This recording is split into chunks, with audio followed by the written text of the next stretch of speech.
Justice in the chair, Justice Eric Ansan, the Apostolic Nuncio to Ghana, Most Reverend Hendrik Mieczysław Jagozinski, Your Graces, Archbishops, my Lord Bishops, the Honorable Regional Minister, Honorable Justina Awobanahene, MCs and DCs, the Queen Mother of Sunyani Traditional Area, and Nananom representing the Traditional Council, Monsignori, Reverend Fathers and Religious, Christ faithful, all invited guests, the praise, ladies and gentlemen, Justice in chair,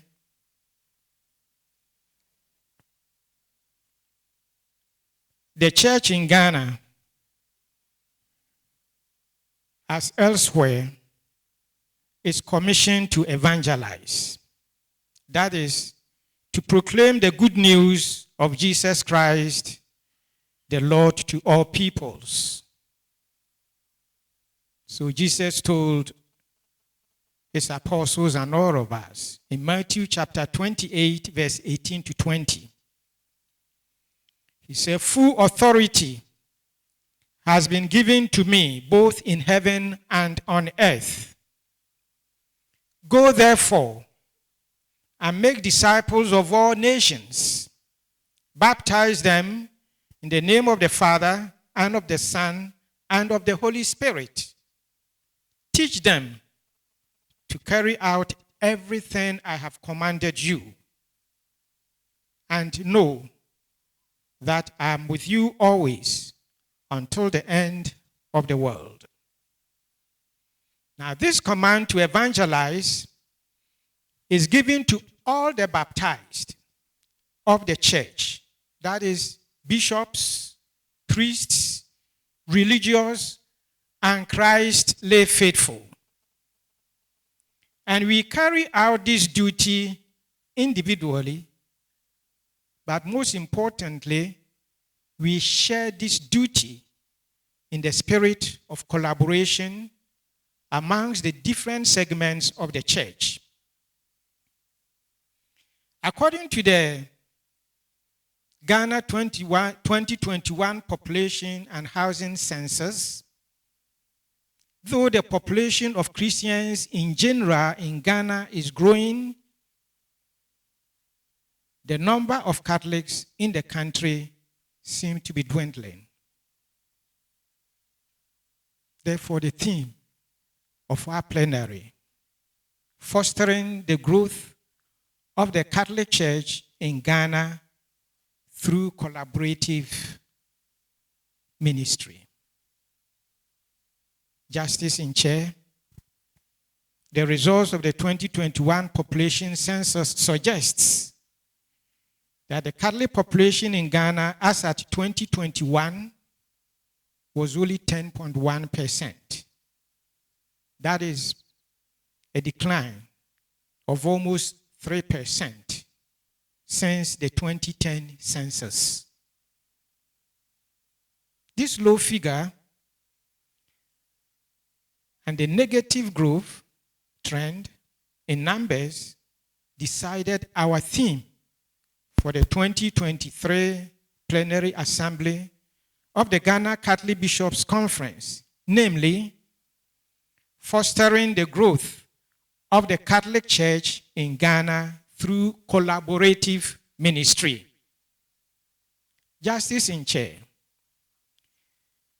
After attaining independence in 1957, Ghana has conducted 6 population and housing censuses in 1960, 1970, 1984, 2000, 2010, and 2021. In the first 4 censuses, the Catholic population in Ghana always recorded increases, with the most significant increase occurring between 1970 and 1984. Available records show that the Catholic population increased steadily from 1880 until 2000, when Catholic population was 15.1% of the Ghana's population. The Catholic population, however, dropped from 15.1% in the 2000 census to 13.1% in the 2010 census. This figure further declined to 10.1 in the 2021 census, down from 3.2 million to 3.1 million, meaning that statistically, the church lost approximately 230,000 of its members within the last 10 to 11 years. We deal with hard data as a church. And this data is indeed a disturbing one for our church. And we had to face it squarely, considering that our Lord has commissioned us to go to all nations, all towns, all cities, all villages, all communities, homes, and families to baptize and teach them. This decline in the Catholic population calls for a very sober reflection on the part of bishops, the clergy, the religious, and our numerous lay faithful. Our meeting as bishops this year is therefore focused on identifying how to halt the unfavorable trend in numbers. We are going to deliberate on how to grow the church so as to halt this negative trend. With respect to evangelization, the bishops may reflect on what is the church in Ghana already doing right? How do we make better what the church is already doing right to make it more effective? What is the church doing wrong with respect to evangelization? What are the new realities that need to be considered for effective evangelization? Are there other methods for effective evangelization that we have overlooked, etc.? These are some of the points the bishops may discuss at the plenary in order to come out with an effective, well-articulated, and intensive evangelization agenda. Justice in Chair, the church learns from history. This is not the first time something like this is happening in the Catholic Church, if not in Ghana, in other places. And we always look at our history, especially from the scriptures. So in our Ghana context, we turn to the Holy Scripture for inspiration as we begin this process of soul searching by reflecting on the biblical image of God's vineyard from the 5th chapter of the book of the prophet Isaiah. In this chapter, Isaiah describes the conditions of Israel at a particular point in their history, a condition that was similar to the present situation in our church today in Ghana. The prophet Isaiah adopts the metaphor of the vineyard to express God's solicitude for Israel. Isaiah asks, God speaking through him, he said, "And now, O inhabitants of Jerusalem and people of Judah, judge, I pray you, between me and my vineyard. What more was there to do for my vineyard that I have not done in it? And when I expected it to yield grapes, why did it yield wild grapes?" This prophecy is an invitation to self-examination and self-introspection by every clergy, every religious and lay faithful in the face of the unexpected fruitlessness of God's vineyard, which is appropriately a metaphor for the Catholic Church in Ghana. It speaks not only of quantity, but also of the quality of the fruits or the people that the church yields. It is noteworthy that the invitation to reflect on the quantity and quality of grapes from God's vineyard is thrown first and foremost to the inhabitants of Jerusalem, which is both the administrative and religious nerve center of Israel, similar to the bishop, his curia, college of consultors, the Senate, and all immediate and close collaborators. That will be Jerusalem. But the message is addressed also to priests and Levites and the rulers of Israel, which are equivalent to the clergy, the religious of the church in Ghana today, whose duty it is to shepherd God's people and to tend his vineyard. Subsequently, the invitation in Isaiah is also extended to the people of Judah. The people of Judah is the entirely faithful, Knights of Masha, Knights and Ladies of St. John, societies, the youth, our students, all.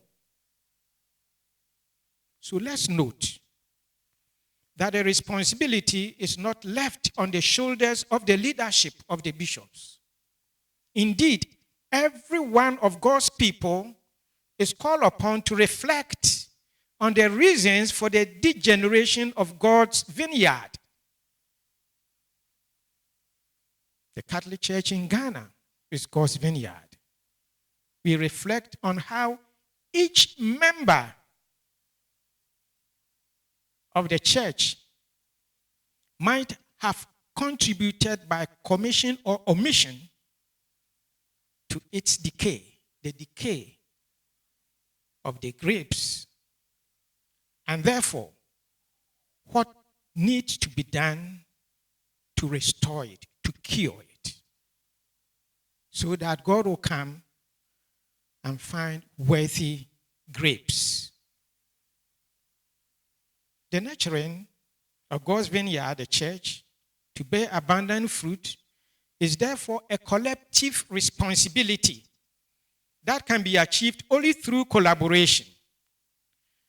As it was for Jerusalem and Judah, so it is today for the Catholic Church in Ghana.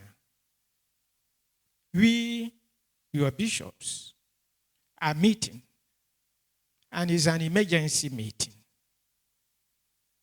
to consider what we as bishops have to do to grow the church both quantitatively and qualitatively.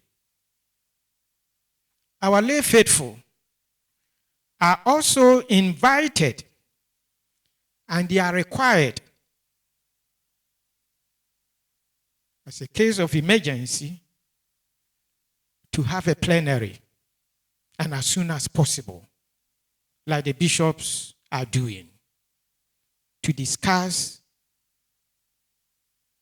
the growth trends in the church. Just as our priests and religious are also called upon to have a special meeting in emergency and as soon as possible to discuss this urgent matter, to know what more has to be done to grow the church. Remember, the priests and their leaders here and the religious, that evangelization is the only reason why you were ordained or consecrated. Therefore, if the data shows that evangelization is failing, then you as agents of evangelization and all of us can no longer continue to do business as usual. Rather, we must meet and come up with strategies to foster qualitative and quantitative growth of the church. We must all ask ourselves what we have done or have not done to register a decline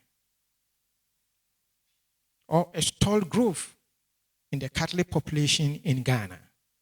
Because, like the biblical vineyard of Isaiah, the responsibility to grow the church is given to all, clergy, religious, and lay faithful. Let none blame the other. Don't blame the bishops. Should not blame the priest.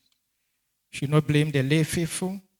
You should rather look, what were you supposed to do that you didn't do? The lay faithful, you have not been involved in evangelization. You think it's a duty for only the priests and bishops. That is a lie. That is false. You are not doing what Jesus told you. And it's time to sit up and take up this task for which you were baptized seriously. In consequence, it's incumbent on each and every Catholic to play their proper role to restore the church in Ghana to its initial fruitfulness. Pope Francis, in the ongoing synod on synodality, and in his apostolic exhortation, Evangelii Gaudium, addressed the importance of collaborative approach to effective and sustained evangelization to resolving the problem of a dwindling population of the church.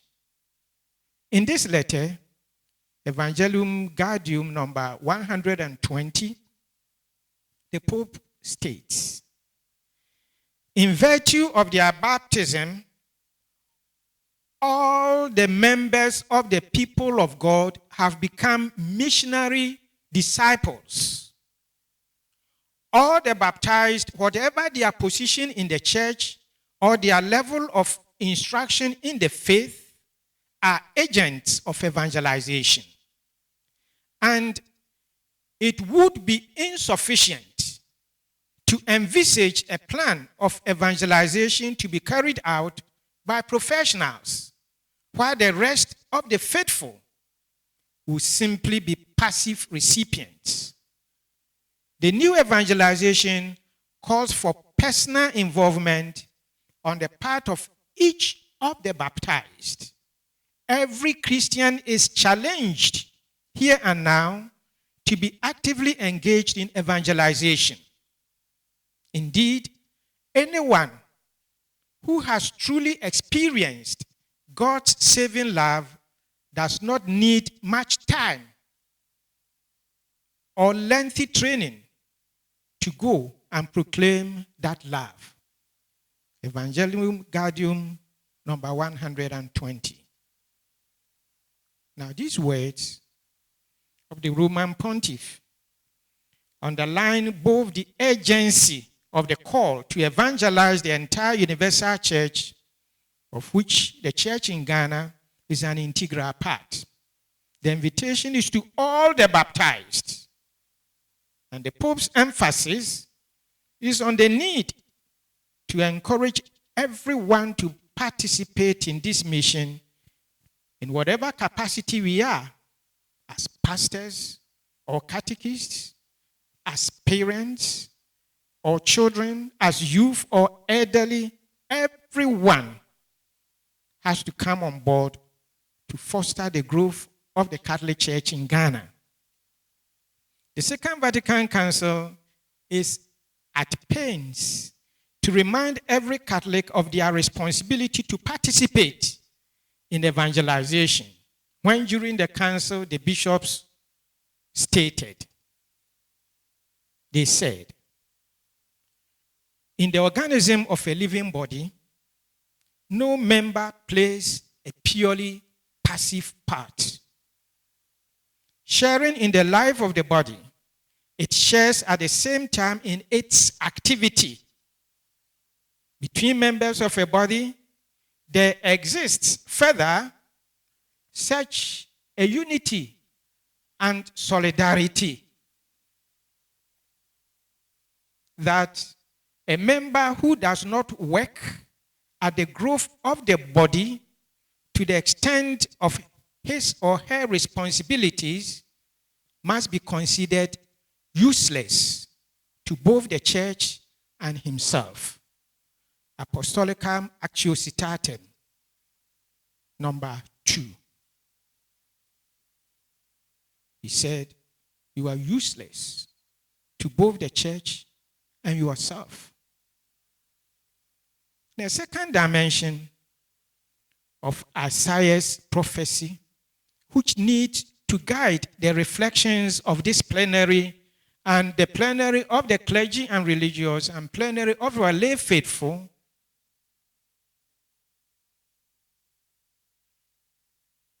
is the very concept of growth. The question of the growth of Isaiah's vineyard is beyond a quantitative affair. The vineyard of Isaiah was bearing fruit all right. The only problem was that it was yielding wild grapes instead of fine, edible grapes. Israel was not returning quality grapes. That is, Israel did not live up to the quality of life which God would expect from his people.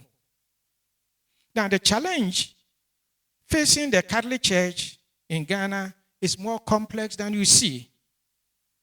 It is more than just a crisis in number of membership. It is essentially a crisis of faith, a crisis of commitment and fidelity to the application of the teachings of Christ to everyday living. And this observation is evidenced by the fact that while Christians make up over 70% of the population in Ghana, their expected positive impact on public life in Ghana is woefully limited. Sadly so. While we, the bishops and the Catholic Church in Ghana, begin to address the sluggish growth in numbers of its members, we need to address the qualitative aspects, the spiritual and moral character of the church's members as well. These two dimensions, quantity and quality of members, are inextricably woven together, such that achieving one at the expense of the other defeats the goal of the church's mission of evangelization. How do we deal with the declining Catholic population in Ghana? Justice in the chair, following the publication of the 2010 and 2021 census results, some clergy, some religious, and some concerned lay faithful have researched and discussed some of the issues for the dwelling numbers of Ghana's Catholic population. Some of their findings and suggestions that the bishops may want to consider during their deliberations include the following. 1. The church needs its own research and data.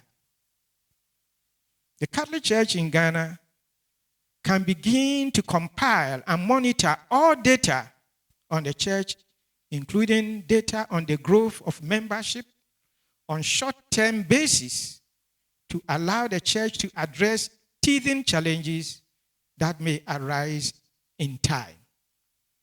Reliance on statistics compiled by the state in every 10 years does not permit us to rectify problems at the appropriate time, and problems which may arise and grow during this 10-year period, which is a very long time.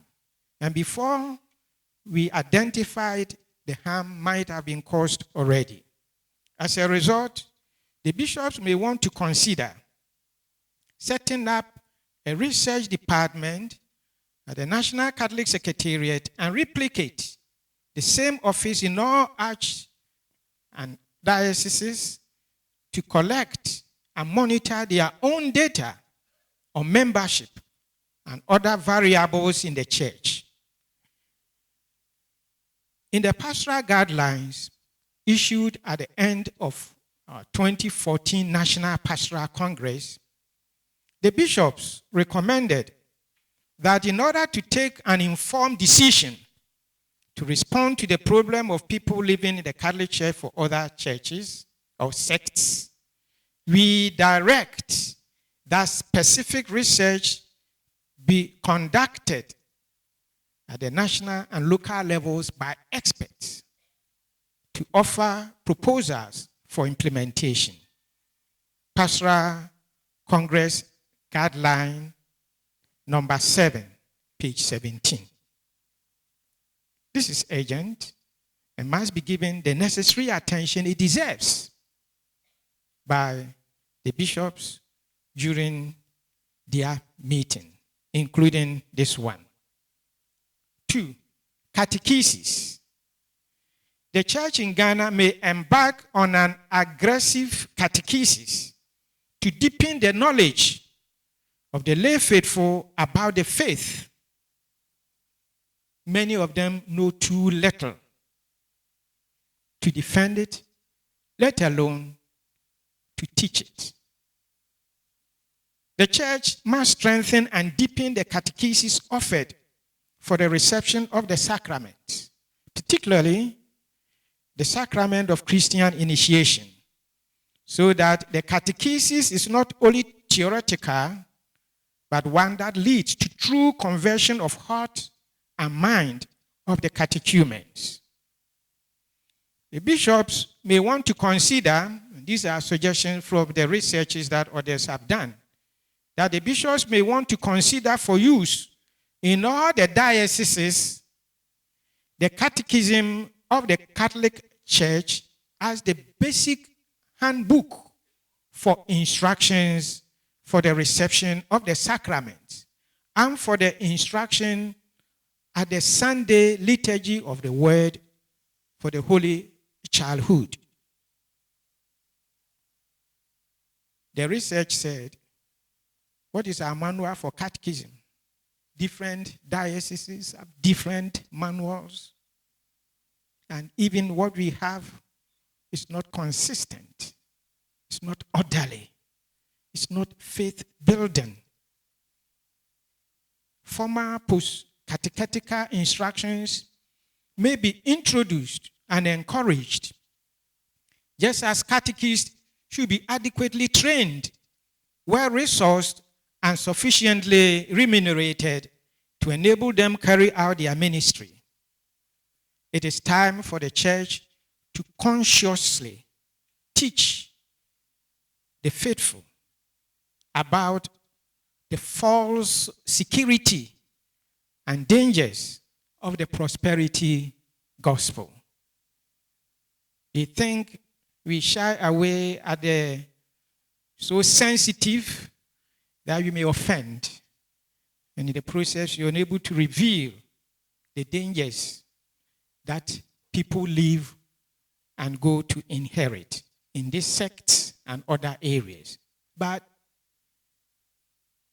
we must call it black and white and educate the people to know these risks.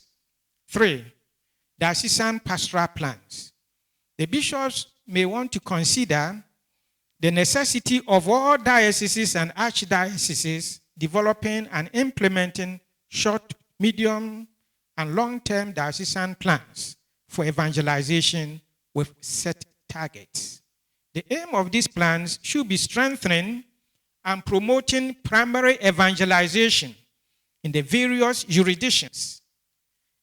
In the absence of carefully plotted out diocesan plans that feed ultimately into a national vision for the church, any effort to halt the decline of the church's population to grow the church will be seriously hampered. 4, youth formation and children ministry. Practically, every conversation, according to the conclusion of the researches I've come into contact with, every conversation and document on the youth in the past 20 years or so has identified youth exodus from the church as one of the greatest threats to the church in Ghana. The diagnosis of the problem ranges from insufficient spiritual and material investment in the youth, inadequate formation and catechesis for the youth, and unfulfilled expectations of our so-called Catholic public schools, which have been effective tools for evangelization.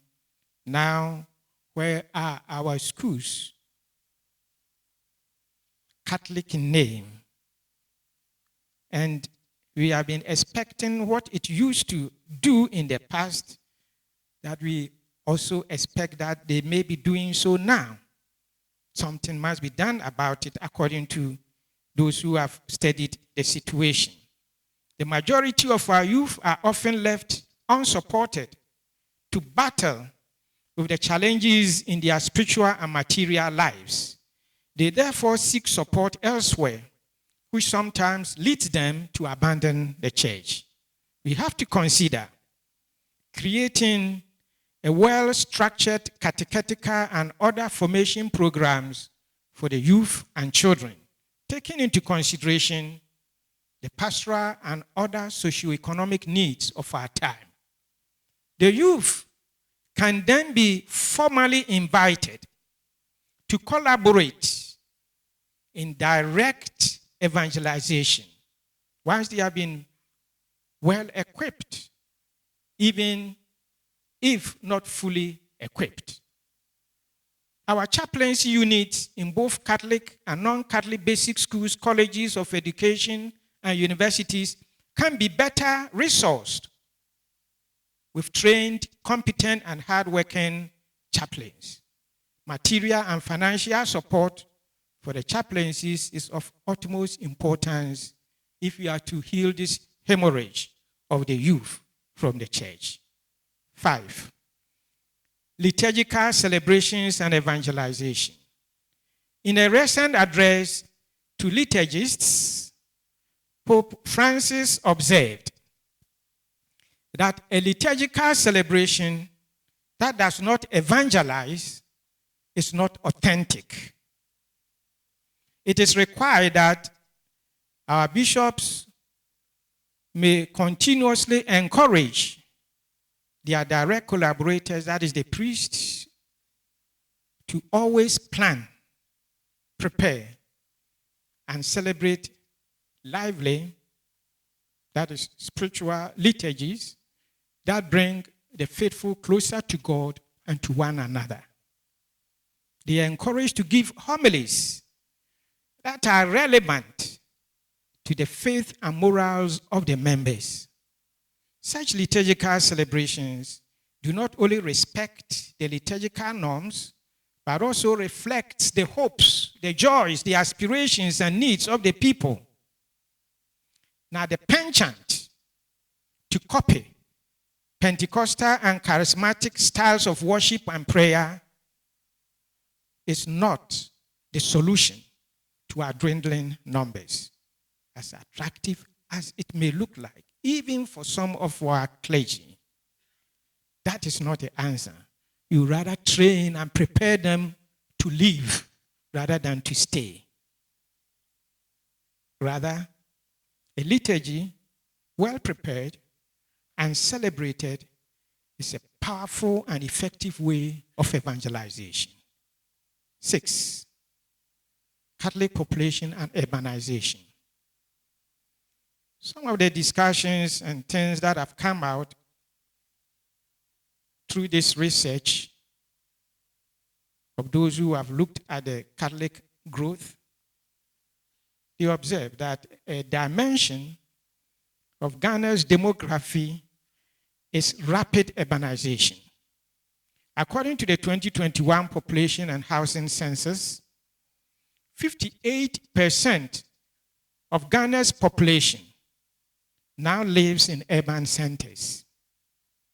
Now, a cursory look at all the census figures reveals a trend which seems to suggest that while the church appears to post decent percentages in rural communities, it is hemorrhaging most rapidly in the urban centers. Now, the census data suggests that when Catholics move from the rural areas to the urban centers, they fail to sustain their Catholic faith and fall prey to other sects.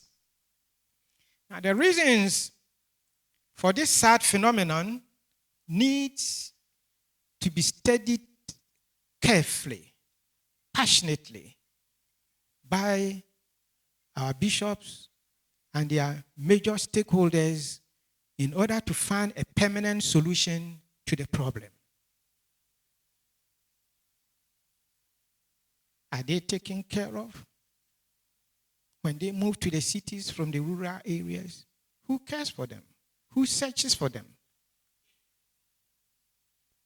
We need to seriously interrogate the church's pastoral strategies in urban areas and come up with a more dynamic pastoral approach that addresses the spiritual and other needs of Catholics who are domiciled in the urban areas. For instance, we have to urgently discuss how to make the church and her ministers physically and spiritually closer and present in all communities in the urban centers. In this regard, the concept of small Christian communities may be vigorously pursued, while the small communities that are ripe may transform into rectorates and parishes. And here the lay faithful, it's your duty and should not fail the church in this regard. You are the church. You are in these communities. It's not the bishop, it's not the priest. Be proud, be a missionary, and preach to others. Come together and invite the priest to come and visit, to come and offer the sacrament. You build the church. You start the church. And the priest comes as east. So far,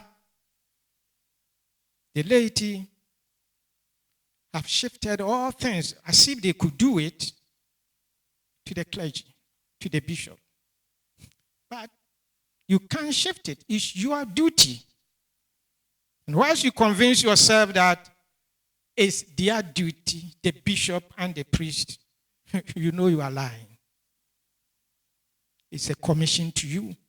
And don't give your task to others. Small Christian communities. You start all the churches. Look at your parishes and the communities and ask, how many of the churches and the communities in the villages were started by priests? I'll be surprised if they are up to 20%. It's the lay faithful. You start and you call, Father, come. Father, come. Bishop, we are here. Then the bishop will send priest or he will come himself. When did you stop that? When did you shift that? When did you stop participating in evangelization? When did it start? And as soon as you stop doing that, then decline sets in.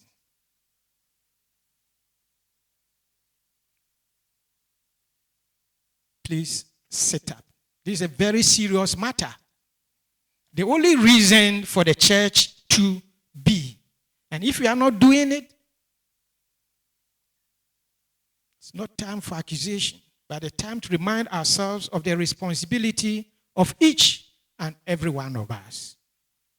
7, Catholic population and media. A necessary tool for evangelization in the modern world is the media. The relative presence of Catholic content on the media landscape is still woefully inadequate. In the media, Catholics, especially the youth, are exposed not only to the homilies and teachings of the Catholic Church, but also to the teachings of other religious sects and tele-evangelists whose message is often at variance with the Catholic faith. In the process, some Catholics switch allegiance to these newfound faiths. The conference may want, as a matter of urgency, to invest heavily in the traditional and social media, to go out into the public space as a more effective way of evangelization in our modern world. Certainly, the church in Ghana has to reorient itself to the urgency of this task, so the voice of the church is heard and her message is proclaimed through all the earth. To this end,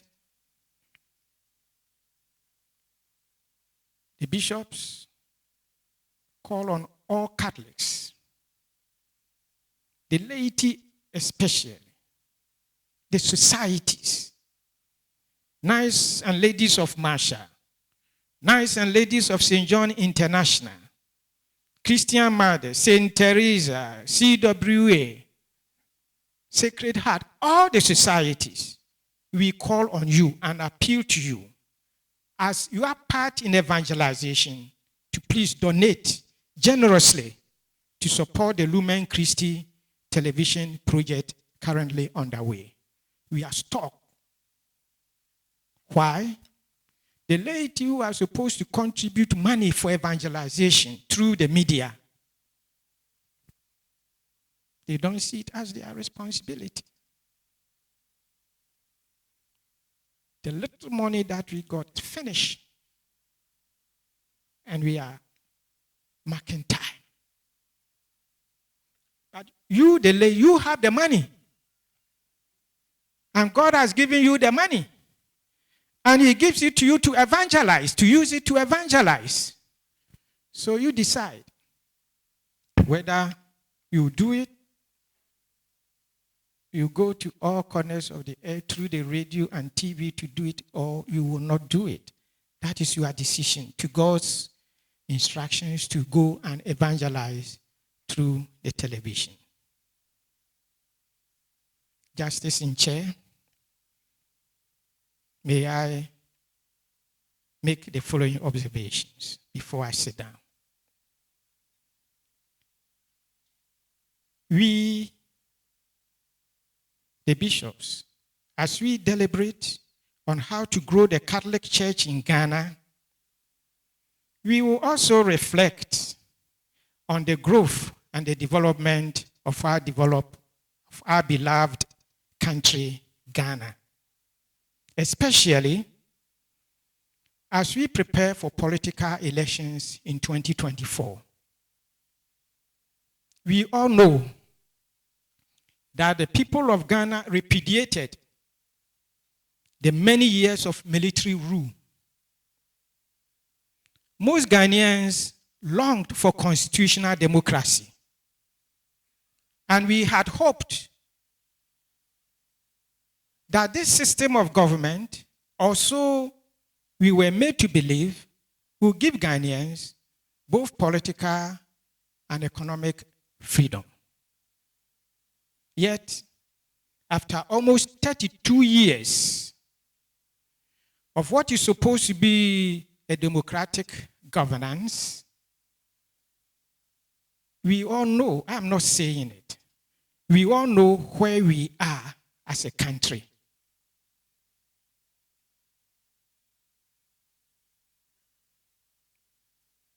The bishops, over the years, through military government and this democratic government, have issued statements of encouragement, statements of correction, statement of support almost every year and many times during the year, behind closed doors and in public. Yet, nothing, it appears, almost nothing of our concerns and the concerns of the people have been taken into consideration.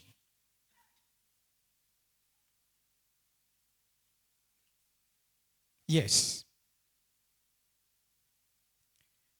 In this democratic dispensation, the one that we are practicing now, we have successfully replaced only one political party with the other. And we must be proud of it. We have done it almost peacefully. It is common knowledge, not my knowledge, not the knowledge of the bishops, that none of the two major political parties has fared better than the other. Rather, they replace each other periodically. And when they come in, they do almost the same things as their predecessor party. Then the party that is now in opposition waits impatiently for 8 years to come back into power, then to do the same thing. This is what I believe we have observed. It's not my creation or the creation of us. It is clear to Ghanaians that the beneficiaries of the political system in place now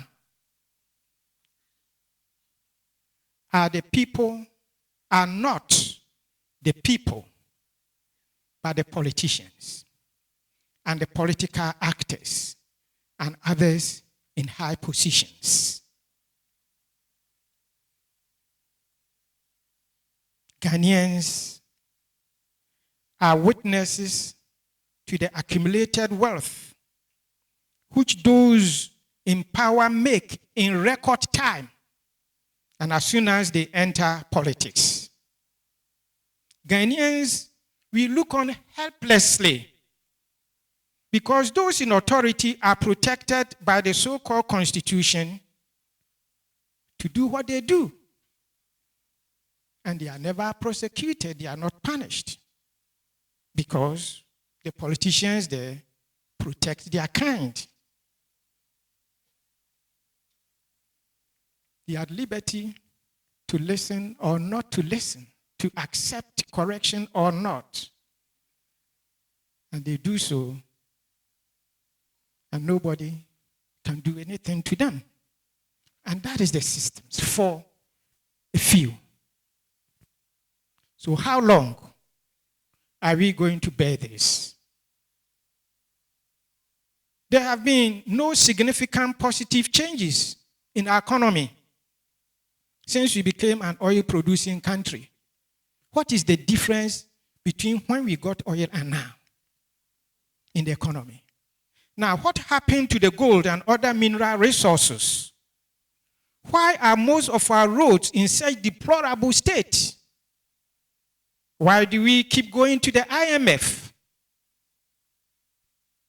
How many times? 17. And everybody says, when I come to power, I will not do it, and they do that. Tell me which of the democratic governments have not have an affair with the IMF.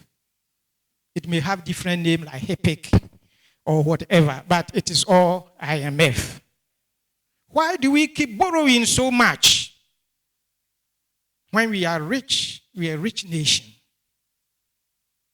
Both governments keep borrowing. It's a function of who is able to borrow more.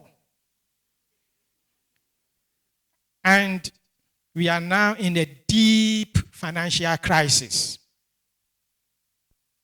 Why are we in this economic and financial quagmire? Now, the massive, uncontrolled corruption is suffocating the nation, and it's as if there are no checks. Some steal our money through the banks, and they are not held responsible. They are walking around, and the poor people who put their monies there are dying and crying. And these are walking around as if we have no government, as if we do not have people to be in charge. Now, it appears corruption is legalized in our country.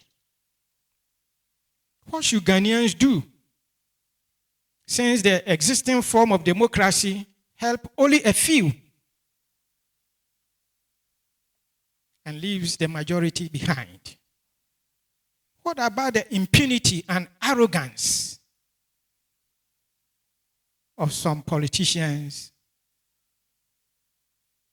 and their defense even of corruption? I see, because we place you in power, we should worship you. Should the Constitution not be changed or bettered for it to work for all Ghanaians instead of for a few? Should the legal system not be re-equipped to uproot corruption? What about Parliament, where the interest of the people is sacrificed for personal and party interests? Why have we not even implemented the findings of the Constitutional Review Committee? Why did they keep it there? Because if it is implemented, it will erode some of their so-called wealth and corruption. Can the government explain to us why we are in this economic mess? Who knows why we are here? And they assume we can't think. Let alone they don't even have a responsibility to explain to us why we are, other than taking our monies, shaving, etc. Is this the government we ask for?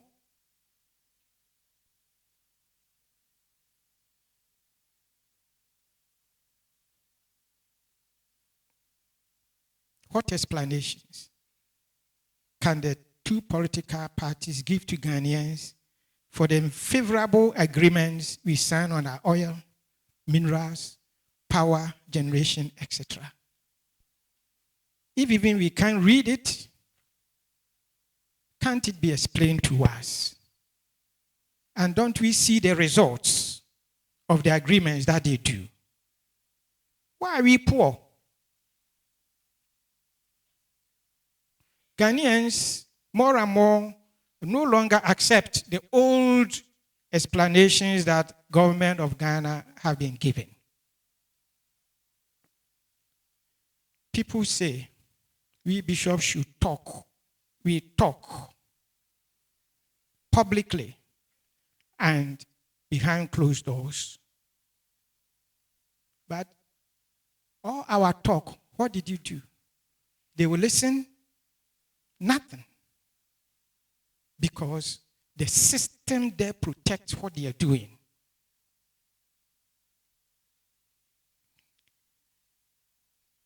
The political changes around us in Niger, Mali, Burkina Faso, and on the continent should be a wake-up call for the politicians to amend our constitution and legal systems in a peaceful, democratic way, in a manner that make the government work for the good of all the people of Ghana.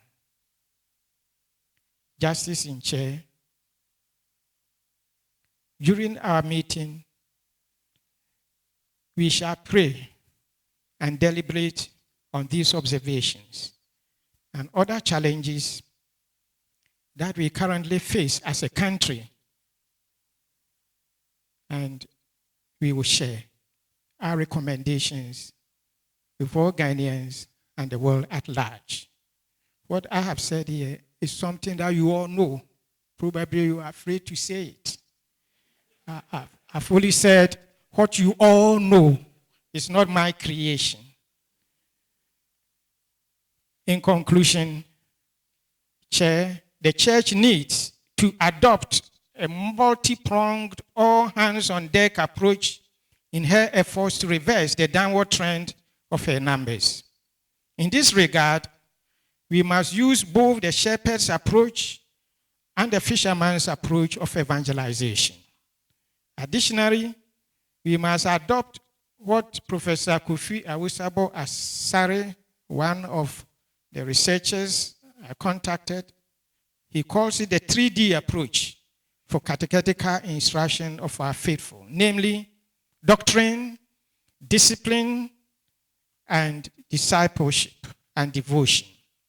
The greatest challenge of the church in Ghana is the lack of implementation of many of our projects. These various factors, coupled with greater commitment and dedication to ministry by all, will go a long way to foster collaboration, ministry, and enhance the growth of the Catholic population in Ghana. All the faithful must carry out diligently this mission in the hope of winning more souls for Christ. How to effectively do this is the main topic for discussion by the bishops and archbishops during this plenary. I've said all the above to highlight some of the challenges and prospects in evangelization in our country. It is also to serve as a starting point for discussion by the bishops and the entire Catholic Church on current trends of evangelization in Ghana. It is my hope that this year's plenary will, among other things, come out with a well-articulated strategy for a collaborative ministry to fulfill the great mission.